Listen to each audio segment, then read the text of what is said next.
Bastard of the Week. Hello and welcome to Bastard of the Week. My bastards this week hail from San Pedro, California, and that would be Minutemen, D. Boone, Mike Watt, and George Hurley. They're a band that's commonly lumped into the punk category, mostly because they were on SST, run by Greg Ginn of Black Flag. Also because they played a lot of the same venues that the punk bands played at the time, hardcore bands, DIY spaces, and also because they would often shave their heads. But to me, that's where the comparisons stop. D. Boone was as much about James Brown as he was Johnny Ramone, and Mike Watt was as much into Stanley Clarke as he was Sid Vicious. This was a band that could play. They were extraordinary musicians who happened to write extraordinarily short songs.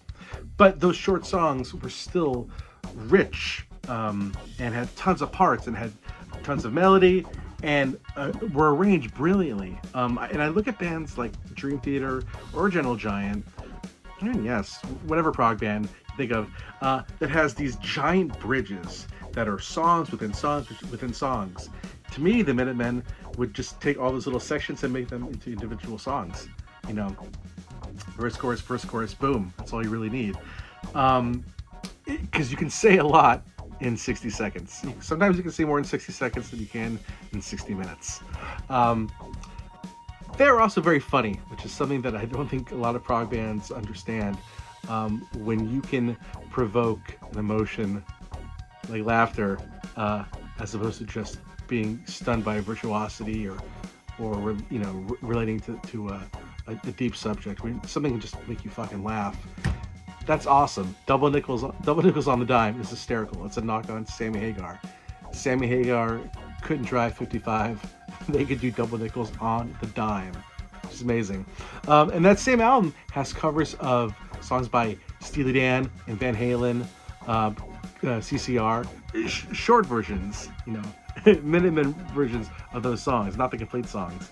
And at the time, God, for a punk band to cover Steely Dan, for them to learn a Steely Dan song, no, nobody was doing that.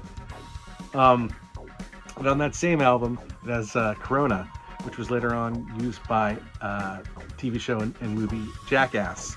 And God, you just play that song and everybody will know, oh, that's the theme from Jackass. But most people wouldn't understand or know that is from the Minutemen on an album that's a knockabout Sammy Hagar by a band that really, they weren't punk, they were kind of funky. I think they were prog as hell, and they're Minutemen, and they were amazing bastards. Bastard of the Week.